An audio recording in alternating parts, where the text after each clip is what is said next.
जय हिंद दोस्तों, मैं हूं प्रभात। पीसीएस शिक्षा के मंच पे आप तमाम अभ्यर्थियों का हार्दिक अभिनंदन है। आज चर्चा के मुख्य बिंदु में है एक बेहद ही हृदय विदारक घटना जो कल लगभग दोपहर को 1:38 पे घटित हुआ, जिसे हम लोग अहमदाबाद प्लेन क्रैश के रूप में जान रहे हैं। बहुत ही ज़्यादा हृदय विदारक की घटना है। ऐसे अभ्यर्थियों के दृष्टिकोण से इस पूरे के पूरे खबर में जो भी कंटेंट हमारे लिए आएगा वह समझेंगे, लेकिन तत्काल एक अवेयर नागरिक होने के नाते भी इस मुद्दे को हमें समझना चाहिए और देखेंगे यहाँ पे कि आखिर इस पूरे घटना से क्या सीख लिया जा सकता है।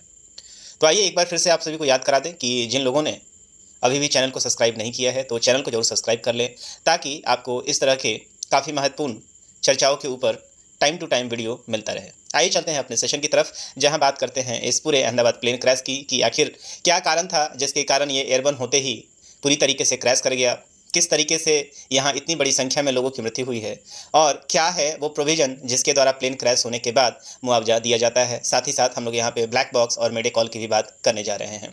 चलते हैं अपने सेशन की तरफ। सबसे पहले आइए पूरे घटनाक्रम को समझते हैं कि आखिर क्या हुआ। ये जो मैंने न्यूज़ कटिंग लिया हुआ आप देख सकते हैं, लगभग देश विदेश के सभी न्यूज़पेपर ने, प्रिंट मीडिया ने इसे कवर किया है। 13 जून को ये न्यूज़ आया हुआ है, लेकिन ये घटना जो हुआ है ये 12 जून को दोपहर के 1:38 की ये घटना है। हुआ क्या था आइए समझते हैं।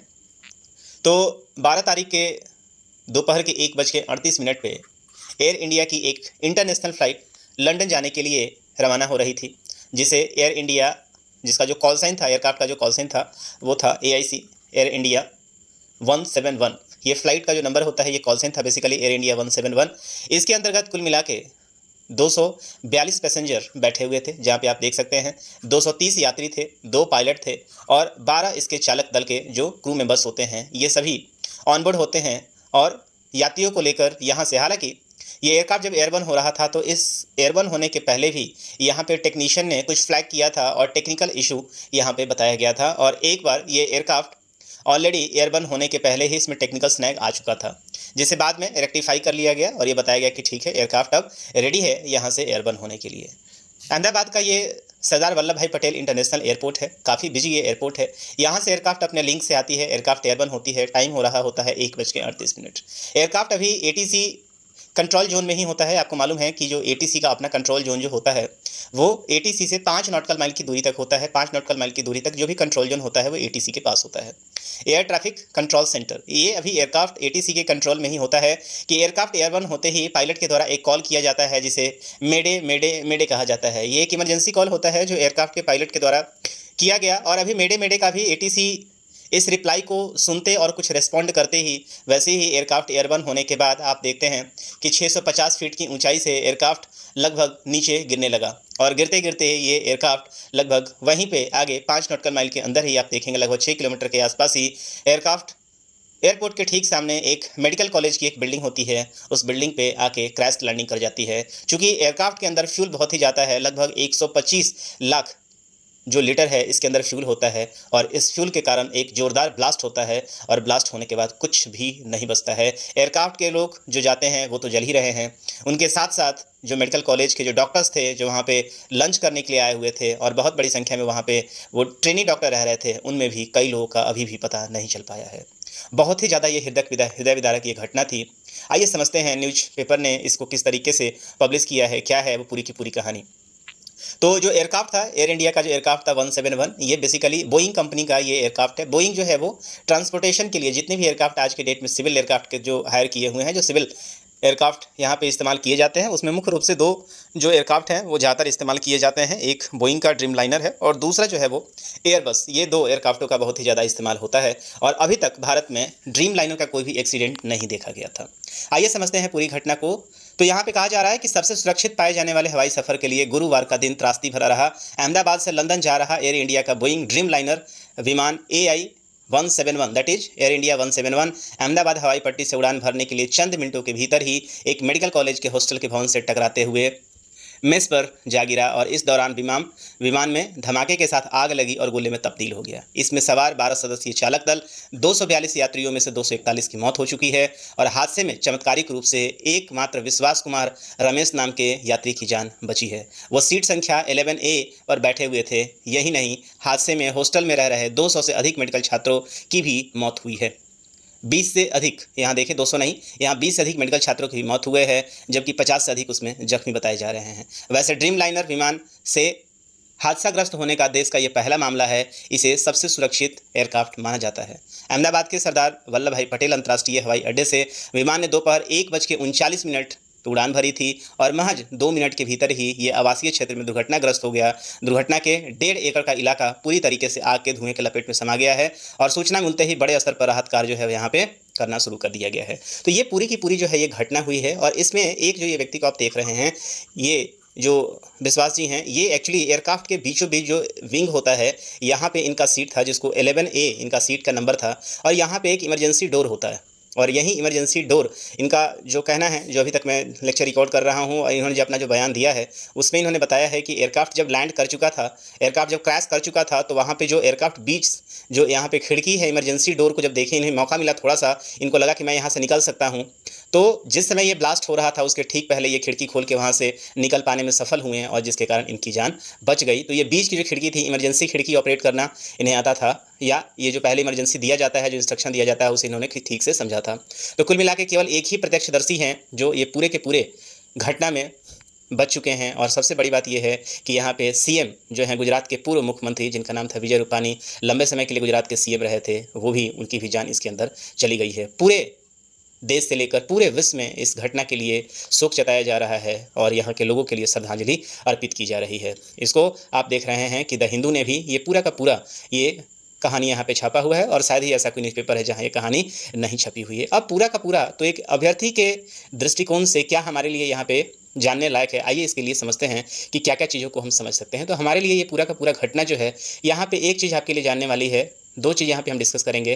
पहला कि ये मेडे कॉल जो कैप्टन के द्वारा दिया गया, ये क्या होता है, और दूसरा यहाँ पे हम चर्चा करेंगे फ्लाइट डाटा रिकॉर्डर की, दैट इज FTR, जिसको हम लोग कॉकपिट, इसके अंदर CVR भी होता है, और जिसको आप देखेंगे कि उसकी तलाश जो है, जिसको मुख्य रूप से कंबाइंड रूप से क्या कहा जाता है, ब्लैक बॉक्स कहा जाता है। जिससे मैं ये लेक्चर रिकॉर्ड कर रहा हूं उस समय तक ये ब्लैक बॉक्स की खोज की जा चुकी है और इसका डिटेल्स डाटा अभी आना बचा हुआ है। तो आइए सबसे पहले समझते हैं कि एयरक्राफ्ट जब एयरबर्न हुआ और एयरबर्न होने के कुछ ही देर के बाद एयरक्राफ्ट के पायलट ने एक कॉल दिया जिसको कहा जाता है मेडे कॉल। तो मेडे कॉल जो है एक इमरजेंसी या इसी को डिस्ट्रेस कॉल कहा जाता है, जब कैप्टन इस बात से श्योर हो जाता है कि एयरक्राफ्ट में किसी बड़े स्तर की इमरजेंसी है और एयरक्राफ्ट के साथ अब कुछ भी हो सकता है, यहाँ पे कुछ भी अनहोनी होने वाला है और अब उसके संभालने से ये नहीं संभलने वाला है, तो एयरक्राफ्ट के कैप्टन के द्वारा ये कॉल किया जाता है। और मोस्टली इस कॉल को 3 बार कहा जाता है, मेडे मेडे मेडे।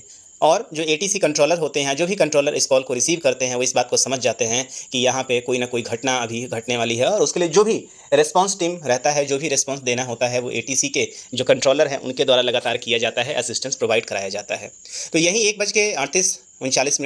1:38 के बाद जब एयरक्राफ्ट एयरबर्न होता है तो उसके ठीक बाद ये कॉल जो है वो ATC के पास जाता है। क्योंकि समय उतना मिलता नहीं है कि ATC उसके ऊपर कोई रिस्पॉन्ड करे, जब तक ATC रिस्पॉन्ड करे तब तक एयरक्राफ्ट क्रैश होकर आग के गोला में तब्दील हो चुका होता है। तो इस बात को समझे कि यहाँ जो मेडे मेडे जो कॉल किया गया है, इसके बारे में थोड़ा सा समझ लेते हैं कि पूरा का पूरा मेडे कॉल जो है ये क्या होता है। तो इस बात को समझे कि जो ये मेडे कॉल है बेसिकली RT कॉल्स होता है और इसकी कल्पना सबसे पहले सन 1920 में की गई थी और इसकी शुरुआत एक इंग्लैंड के कॉर्डन एयरपोर्ट पर, इंग्लैंड का जो एक कॉर्डन एयरपोर्ट है उसी के एक रेडियो प्रभारी जिनका नाम था फ्रेडरिक स्टैनली मैकफोर्ड के द्वारा ये संकट के समय, मतलब इमरजेंसी के समय, इस सबसे पहले इस RT का इस्तेमाल किया जाता है। और इस तरह का आप देखेंगे जब घटना होता है उस समय ये कैप्टन के द्वारा इस शब्द का, इस सेंटेंस का इस्तेमाल किया जाता है। और बेसिकली ये जो मेडे जो पूरा आप वर्ड देख रहे हैं, ये मैडर एक फ्रेंच वर्ड है जिसका अर्थ होता है आओ मेरी मदद करो। और इसके बाद आप देखेंगे कि इस नए शब्द का इस्तेमाल जो है वो 1923 से क्रॉस चैनल उड़ानों के लिए लगातार किया जाने लगा। और इसके पहले एयरक्राफ्ट के कैप्टन को जब किसी इमरजेंसी को बताना होता था तो SOS कॉल दिया जाता था। इस SOS का मतलब होता है सेव आवर सोल, मतलब मैं खतरे में हूँ, आइए हमारी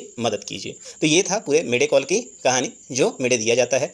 दूसरी बात हम लोग कर लेते हैं ब्लैक बॉक्स की। जब कभी भी कोई घटना एयरक्राफ्ट से संबंधित घटती है तो उस एयरक्राफ्ट के अंतर्गत एक इक्विपमेंट जो है वो फिट किया हुआ रहता है, जो ऐसा रोबोस्टिक होता है, जो ना तो पानी के अंदर डिस्ट्रॉय होता है, ना इसमें जल्दी आग लगती है। मतलब ये डिस्ट्रॉय होने का जो इसका चांस होता है वो बहुत ही रेयर होता है। इसलिए जब कभी भी एयर एक्सीडेंट होता है, उसके बाद सबसे पहले यदि किसी चीज़ की खोज की जाती है तो वो खोज की जाती है किसकी? ब्लैक बॉक्स की। इसका नाम जो ब्लैक बॉक्स है, लेकिन बेसिकली ये ब्लैक होता नहीं है, ये चमकीला नारंगी कलर का होता है, मतलब ऑरेंज कलर का होता है। और ये कलर इसलिए होता है ताकि आप कहीं भी, चाहे पानी में हो या कहीं भी, ये जल्दी आसानी से विजिबल हो जाए। तो इस पूरे के पूरे इक्विपमेंट के अंदर मुख्य रूप से दो तरह के इक्विपमेंट लगे होते हैं, जिसको हम लोग एफडीआर और सीवीआर के नाम से जानते हैं। एफडीआर का जो फुल फॉर्म होता है उसे फ्लाइट डाटा रिकॉर्डर कहा जाता है, और सीवीआर का जो फुल फॉर्म होता है उसे हम लोग कॉकपिट वॉइस रिकॉर्डर होता है। तो कॉकपिट वॉइस रिकॉर्डर के अंदर एक रिकॉर्डर लगा होता है, जो पायलट जो भी कॉकपिट में जो भी कन्वर्सेशन हो रहा होता है पायलट के साथ, उन सारा डाटा को ये सीवीआर रिकॉर्ड करता है। और फ्लाइट के जो भी इक्विपमेंट्स में जो भी इंडिकेशंस आ रहे होते हैं और जो भी एयरक्राफ्ट में फंक्शंस हो रहा होता है, उस इक्विपमेंट के डाटा को ये रिकॉर्ड करने का काम करता है फ्लाइट डाटा रिकॉर्डर। तो इन दोनों को कंबाइंड रूप से ये दोनों एक ही साथ फिट किए रहते हैं, और इसी पूरे बॉक्स को क्या कहा जाता है? तो ब्लैक बॉक्स कहा जाता है। और जैसे ही ये रिसीव होता है और जब इसकी कोर्ट ऑफ इंक्वायरी की जाती है जब एजेंसी के द्वारा, तो इस पूरे के पूरे आप देखेंगे, जैसे इस एयरक्राफ्ट का जो एक्सीडेंट हुआ है, तो इसके कारणों को जानने का सबसे ज़्यादा जो रिलायबल सोर्स होगा वो यही ब्लैक बॉक्स से ही हो सकता है। ऐसे कारण के रूप में आप देखेंगे तो बहुत सारे अभी तक जो है वो कारण बताए जा रहे हैं। इसमें कई सारे कारण निकल कर आ रहे हैं। पहला है कि एयरक्राफ्ट जो है वो काफ़ी ओवरवेटेड हो गया था, जिसमें 227 टन का वेट बताया जा रहा है कि ये जो वेट होता है उससे ज़्यादा था। दूसरा कारण बताया जाता है कि संभव है कि ये एक बड़े बल्क ऑफ बर्ड से ये हिट कर गया था। तीसरा जो कारण अभी तक बताया जा रहा है कि एयरक्राफ्ट का जो है वो इंजन फेल हो गया है। तो ये सारी की सारी जो है ना, अभी ये जितनी भी बातें चल रही हैं, ये सारी की सारी बातें अभी क्या हैं कि एक एज्यूम्शन के आधार पे बताया जा रहा है, लेकिन जो एक्चुअल जो रीजन होगा वो ब्लैक बॉक्स के रिकॉर्डिंग चेक करने के बाद ही कहा जा सकता है। दुर्घटना के बाद ब्लैक बॉक्स सबसे पहले खोजी जाने वाली वस्तुओं में से एक है, और बरामद होने के बाद वे जांचकर्ताओं को उड़ान के अंतिम क्षणों को फिर से बनाने में मदद करते हैं। तो आप ये समझ सकते हैं, ये पूरा का पूरा जो ये इक्विपमेंट है काफ़ी इंपॉर्टेंट ये इक्विपमेंट है। देखने में कैसा होता है इसको आप समझ सकते हैं। इसी पूरे इक्विपमेंट को कहा जाता है फ्लाइट रिकॉर्डर कहा जाता है ना, जिसे हम लोग इसी का नाम जो है वो ब्लैक बॉक्स है। इस पूरे घटना के अंदर जिस तरीके से लोग जले हैं, जिस तरीके से पूरे क्षेत्र में लाशें बिखरी पड़ी हुई थी, वो इतना दर्दनाक है जिसे यहाँ पे पिक्चर के माध्यम से दिखाना उचित नहीं समझा है हमने, और यहाँ पे इस तरह के किसी भी पिक्चर्स को मैं आपको यहाँ पे नहीं दिखा रहा हूँ। तो इसीलिए आप इस बात की गंभीरता को समझते हुए आप समझें कि इस तरह की कोई भी रिपोर्टिंग यहाँ पे आप देख सकते हैं कि आपको विचलित कर सकती है। लेकिन जो भी हुआ है बहुत ही ज़्यादा यहाँ पे दर्दनाक है, हृदय विदारक है, जिसे आप कल्पना भी नहीं कर सकते हैं। आप समझ सकते हैं कि 250 आदमी के आसपास एक साथ इन लोगों को अग्नि समाधि दे दिया गया है, और इनकी लाशों की स्थिति को आप देख सकते हैं। कई जगह तो महिलाओं के गर्दन तक कट के नीचे गिरे हुए हैं। अब यहाँ पे एक और जो टर्म है वो चर्चे में आ रहा है कि इस तरह जिस तरीके से आप ट्रेन से सफ़र कर रहे होते हैं और IRCTC से जब आप टिकट करा रहे होते हैं, तो वहाँ पे आप इंश्योरेंस को देख रहे होते हैं। वहाँ पे एक इंश्योरेंस होता है जो आपकी जिम्मेवारी लेता है कि आपको कुछ हो जाता है तो कुछ मुआवजा दिया जाता है। उसी तरीके से आप देखेंगे कि एयरक्राफ्ट में जब कुछ इंसिडेंट होता है तो उसके अंतर्गत आपको किस तरह का मुआवजा मिलेगा, उसके लिए जो है एक मॉन्ट्रियल कन्वेंशन का इस्तेमाल किया जाता है। भारत इस कन्वेंशन का हस्ताक्षर करता है, और भारत 1999 में इस मॉन्ट्रियल प्रोटोकॉल के अंतर्गत जो है वो शामिल हुआ था। तो भारत ने साल 2009 में मॉन्ट्रियल कन्वेंशन पर साइन किया हुआ है, और इस मॉन्ट्रियल कन्वेंशन के अंतर्गत अगर विमान हादसे में किसी यात्री की मौत हो जाती है, तो इस स्थिति में एयरलाइन कंपनी की तरफ से 1,28,821 SDR, आपको पता है कि SDR जो है किसकी ये मुद्रा है, आप यदि इकोनॉमी पढ़ रहे होंगे तो आपको पता होगा, जिसको स्पेशल ड्राइंग राइट्स कहते हैं।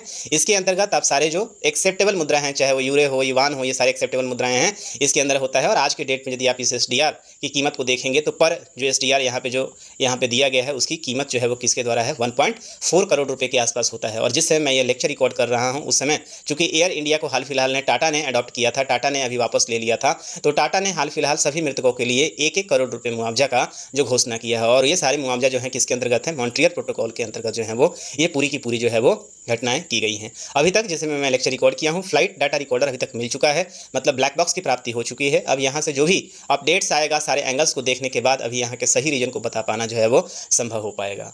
तो इस पूरे इंसिडेंट से एक अभ्यर्थी के दृष्टिकोण से जो भी आपके जानने के लिए चीज़ें थी उसे भी हम लोगों ने डिस्कस कर लिया है, और जो पूरी की पूरी घटना थी उसे भी हम लोगों ने डिस्कस कर लिया है। तो इसी के साथ इस सेशन में इतना ही, और आखिरी समय में आप सभी के साथ मैं इस पूरे घटना के साथ जो है सभी दिवंगत आत्माओं को हम सभी श्रद्धांजलि अर्पित करते हैं। इस सेशन में इतना ही, मिलेंगे आपसे अगले सेशन में, तब तक ले दीजिए मुझे इजाज़त। साइनिंग ऑफ, दिस इज प्रभात। जय हिंद।